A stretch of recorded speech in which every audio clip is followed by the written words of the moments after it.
Are you ready for this? Got that top light turned off? Not yet.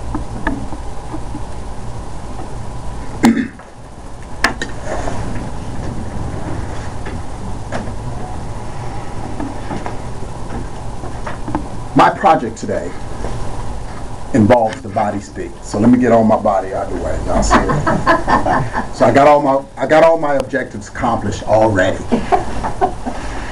Today's theme evolves around humor.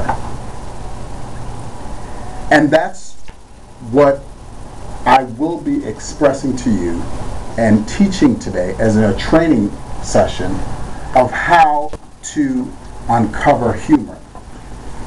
Julia Roberts says that, show me a person who doesn't like to laugh, and I'll show you a person with a toe tag. In other words, everyone enjoys laughing. Do you realize that over 93% of effective speeches have some form of humor inside of them?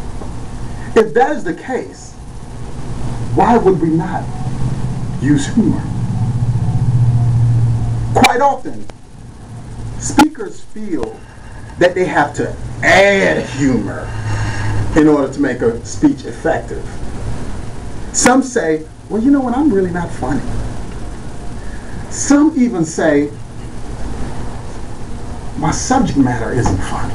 So how can I have to get a joke and inject it. Injecting humor in a speech is like you going into an environment that you know nothing about and starting to speak on it. The people who know what you should be talking about, were looking at you like, that didn't work. What are you talking about? There was a commercial a few years ago. I don't know if you all remember. I think it was an Edward Jones commercial, and this lady came into 4 or 5 people speaking, and they were involved in a conversation, and she came in, and her part of the conversation was, did you see the Jetsons last night? They were looking at like her, what are you talking about? We're talking serious business here. When you don't uncover humor and try to inject it, that's the way you feel. It's called bombing in comedic circles. Like, the crowd is not getting it. Well, humor involves the lifespan of your speech. If you want to add humor to a speech or uncover humor, it gives your speech lifespan. People remember a speech that has humor in it. So how do we get to the point of uncovering humor? As I said before, many speakers feel that you have to add humor, but every professional speaker and every speaker coach will tell you that you don't add humor for effectiveness, you uncover it. So today, I'm going to share with you how to uncover humor. When speaking, humor can be found in a number of different places. One, it can be found in stories.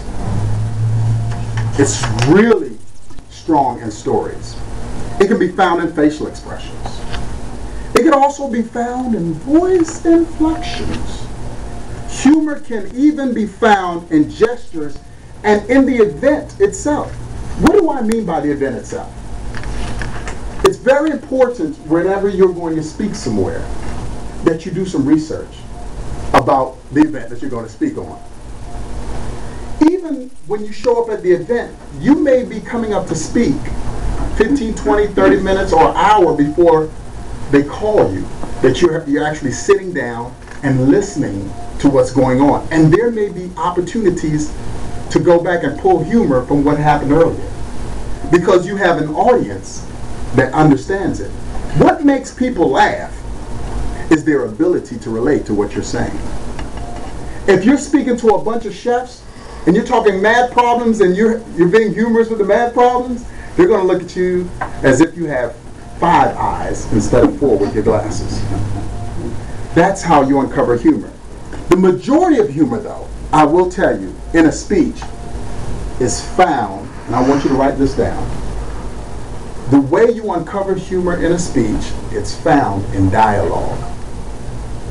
dialogue, not from what you're saying, but the dialogue of the character within your speech.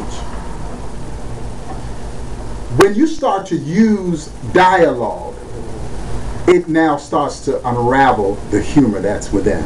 Let me give you an example. I spoke to a group of individuals, and in speaking with them, we were talking, I forgot to say 8 to 10 minutes, because I'm training on humor, 8 to 10 minutes. And I was referring to, let me give you an example of using a story. Even though it may be a sad situation, you can still pull humor out of it. I was speaking to a group of people, and in speaking to them, I was relating to them about how tragedy can sometimes bring out comedy. My uncle had passed away a few years ago. And because I was close to my uncle and his family, they asked me to officiate the funeral services because they wanted it lighthearted. They had known for some years that I used to do comedy, so they wanted me to bring light to a tragic situation. Now, I'm relaying this story to a group of people about how you can turn tragedy into a comedy. When I got to the funeral services, and because I wanted to see what I needed to do and if I could pronounce all the names.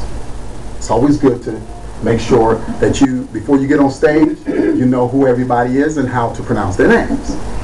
When I looked at the program, I looked for my name. And beside my name, it said MC. I thought to myself, now that isn't funny.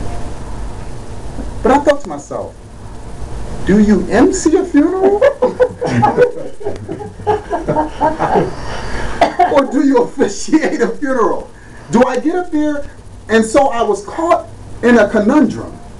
Should I get up there and say, how y'all doing this evening? Good to see y'all. Thank y'all for coming out. Sorry that Carlton couldn't be here with us. But those are ways to uncover through dialogue in a story. Now, we talked about facial expressions, stories, all those things help you uncover. But realize that all those elements are just complements of the dialogue. Did you realize when I was talking about my uncle's funeral, I said, sorry he's not here. Couldn't be here, Carlton couldn't be here.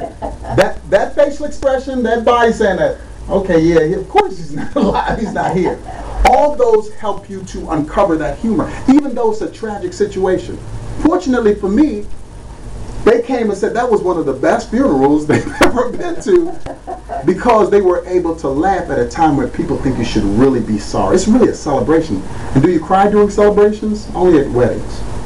Do you cry? Because you know when they're getting ready to walk in. Once again, even in my speech, I'm uncovering humor through the stories and dialogue.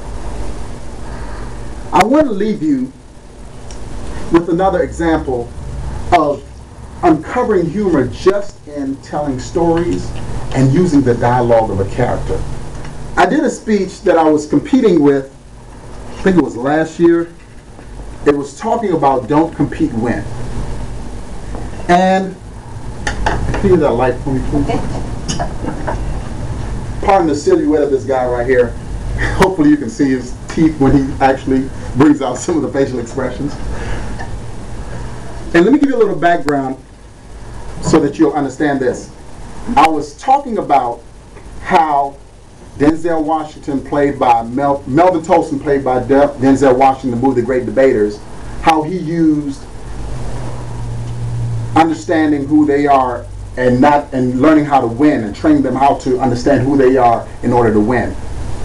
And I want to use this. I took a short clip just to show you how to uncover humor just because of that dialogue. Take a listen and a look. In the movie, The Great Debaters, Melvin Tolson, Denzel Washington, trains his debate team on doing their best. He says, who's the judge?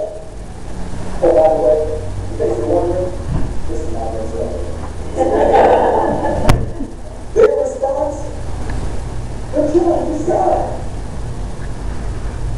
And what has he done? Because he's the one that determines that I am ready for you, not my own.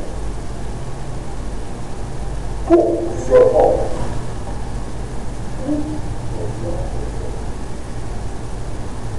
And why does he not exist? Because he's a mere dissenting voice to the truth I speak.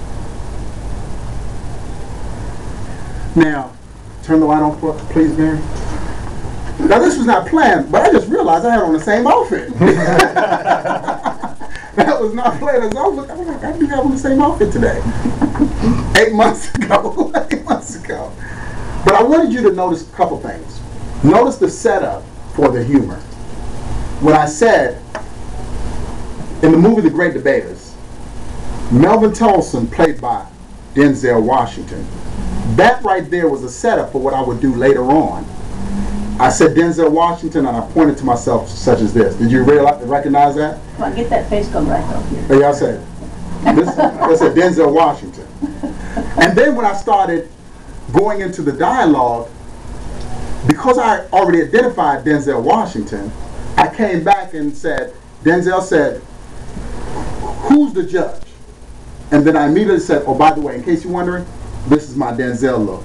And they laughed at it because I brought him in. So I uncovered the humor through facial expression and identification. I will close with telling you this one thing that Nicholas Murray Butler says. The one serious conviction that a man should have is nothing is to be taken too seriously. You don't have to be a comedian. You don't have to have a background of comedy to uncover humor. There is humor in the saddest details of life, as well as there is humor in the most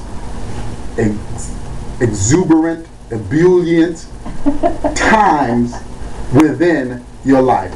Just know that when you uncover humor, you expose your real side, because we were created to enjoy and pass our enjoyment on to others.